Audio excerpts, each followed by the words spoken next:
ikuti kajian-kajian guru kita Ustaz Sulaiman M. Hasan melalui channel Sulaiman M. Hasan Channel. Jangan lupa tonton, subscribe, like, share, komen. Berkah selalu. Assalamualaikum warahmatullahi wabarakatuh.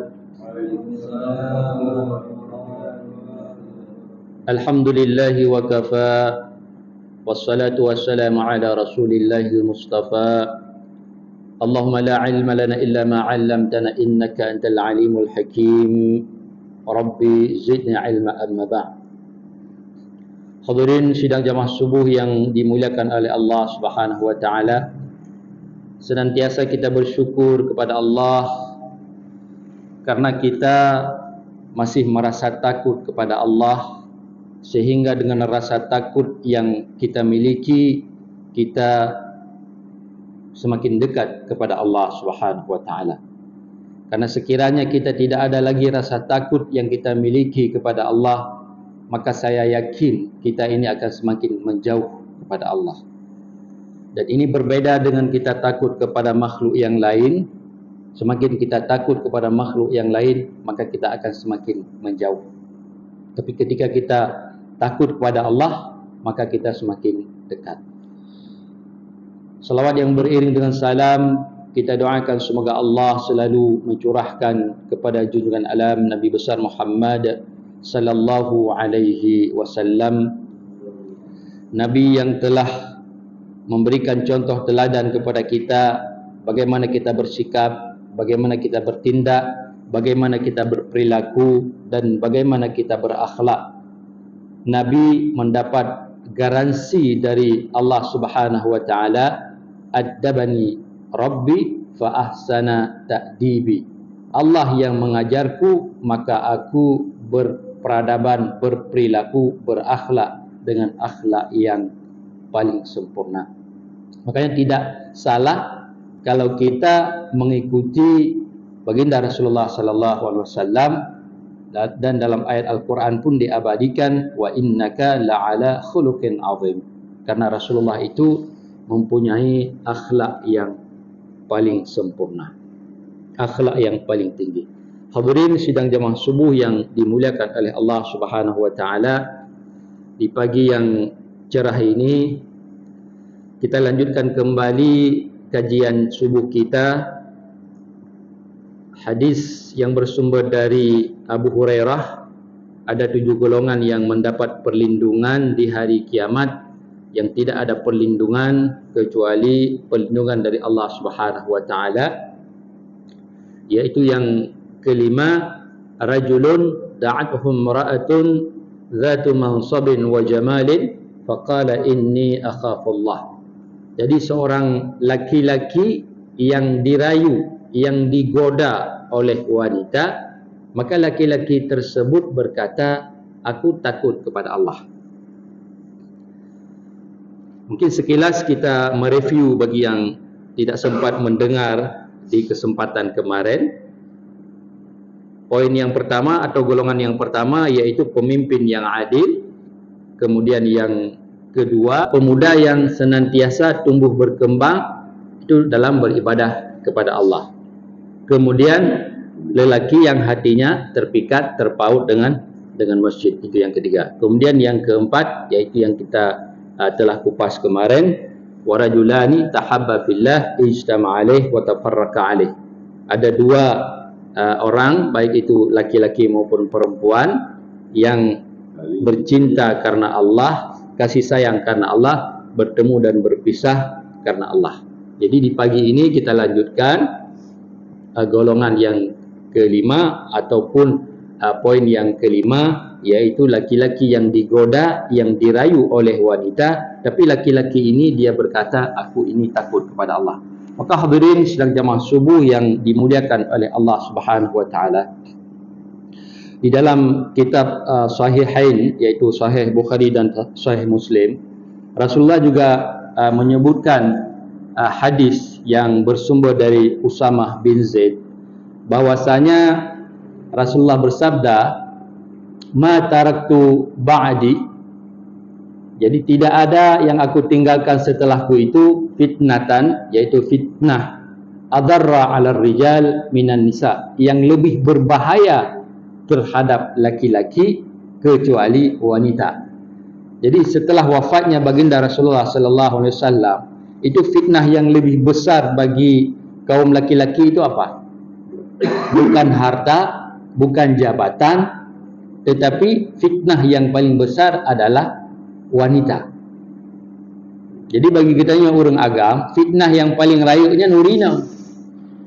Makanya Nabi menegaskan, tidak ada yang aku tinggalkan setelahku itu fitnah yang lebih berbahaya, yang lebih parah terhadap orang laki-laki kecuali perempuan. Perempuan itu dengan sifatnya yang lemah lembut, yang parasnya yang cantik, yang lunglai, yang menggoda, ya. Apalagi kalau orang laki-laki ini iman dia tidak kuat, maka selesailah semua, ya. Maka di dalam riwayat yang lain, baginda Rasulullah sallallahu alaihi wasallam juga memberi satu garansi kepada kita ini, kepada orang laki-laki ini yang sama, apa istilahnya, ya, kaum kita ini, kaum laki-laki. Jadi Rasulullah memberi garansi, barang siapa yang mampu menjamin di antara dua apa istilahnya, dua kaki atau dua paha, man yadhmanu li ma baina rijlaini, kemudian walihyaihi, kemudian azman lahu al-jannah. Apa kata Nabi? Barang siapa di antara kalian ini, jadi pastinya kita ini kaum laki-laki, ya.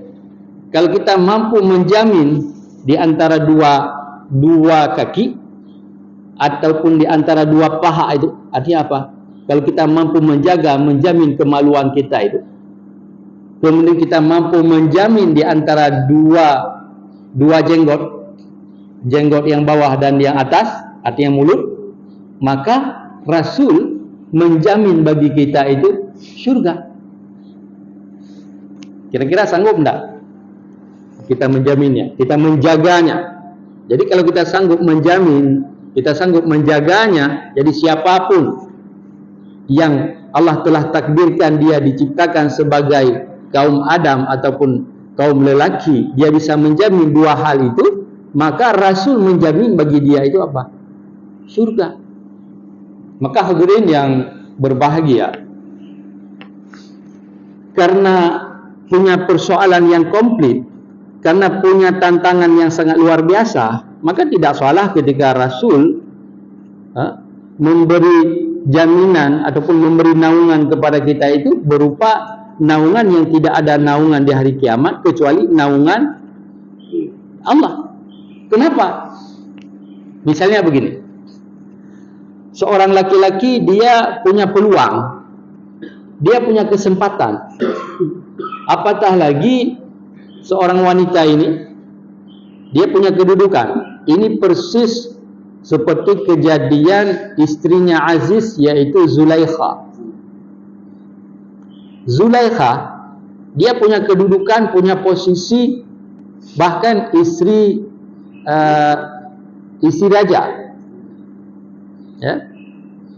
Zulaikha ini istri raja Al-Aziz. Kemudian Nabi Yusuf kan sebagai pembantu lah, bisa kita katakan, karena ketika itu Nabi Yusuf sedang bekerja dengan majikannya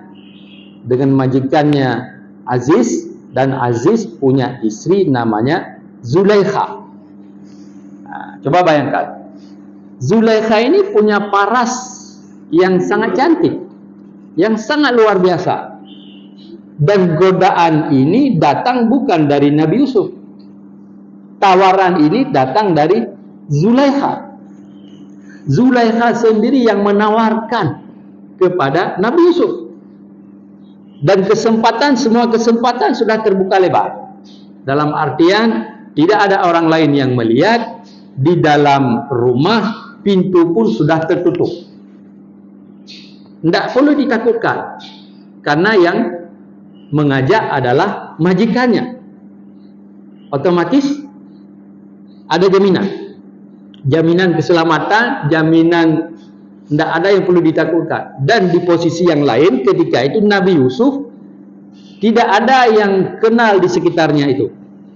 Kalau ibarat kita sekarang, kalau kita melakukan sesuatu, kalau kita ini dikenal oleh orang, itu kan ada pertimbangan lain, takut kita malu. Tetapi di dalam kondisi ini, Nabi Yusuf ini dia tidak dikenal di sekitarnya.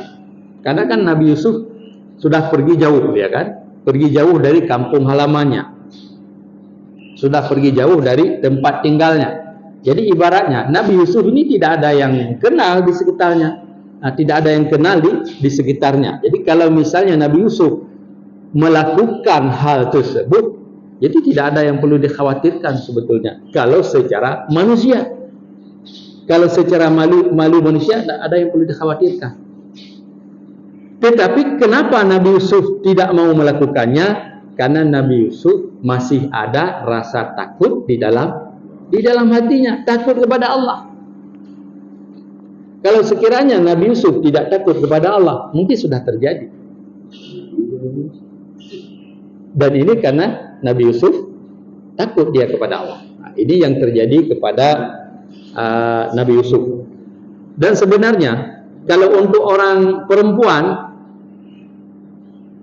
ada sebagian orang perempuan mungkin tidak mau melakukan zina dengan pertimbangan nanti akan hamil, ataupun bisa saja hilang keperawanannya.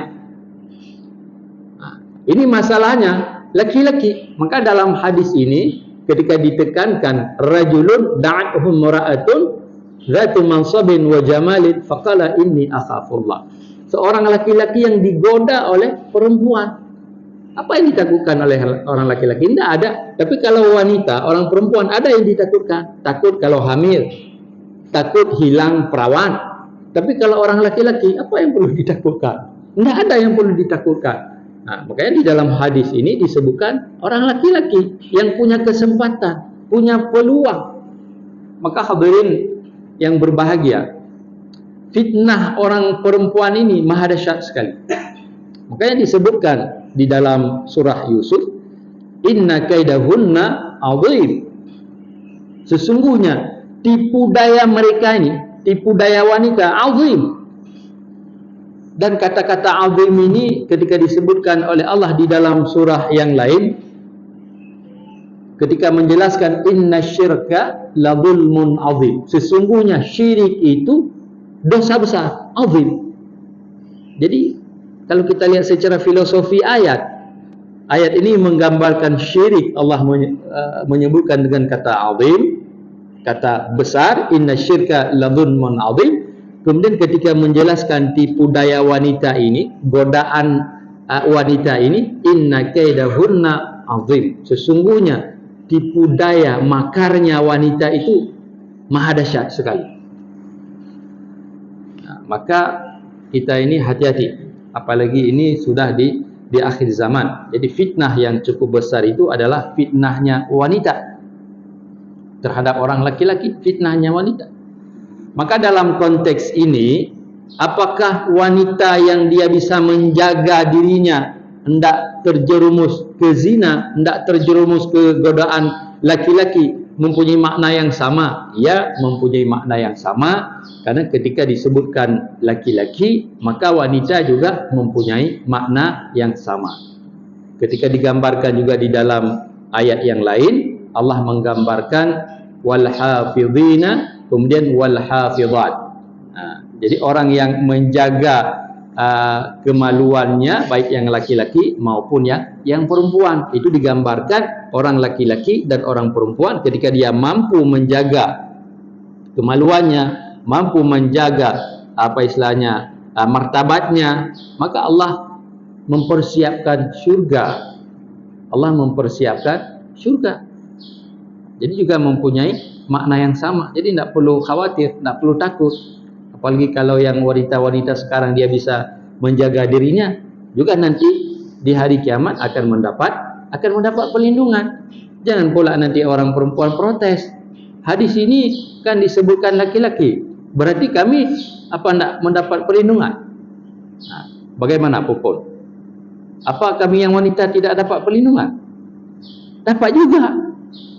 Jadi yang wanita pun akan dapat perlindungan yang sama kalau dia bisa menjaga dirinya. Jadi baik laki-laki maupun perempuan, kalau dia bisa menjaga dirinya, maka insya Allah Allah akan memberi naungan nanti di hari kiamat ketika tidak ada naungan kecuali naungan dari Allah Subhanahu wa taala. Hadirin yang berbahagia, semoga kita termasuk dalam golongan yang kelima ini dari 7 golongan yang akan mendapat perlindungan ketika tidak ada perlindungan kecuali perlindungan dari Allah. Semoga bermanfaat. Lebih dan kurang saya mohon maaf. Hadanallah wa iyyakum ajmain. Akhirul kalam. Assalamualaikum warahmatullahi wabarakatuh. Waalaikumsalam warahmatullahi wabarakatuh.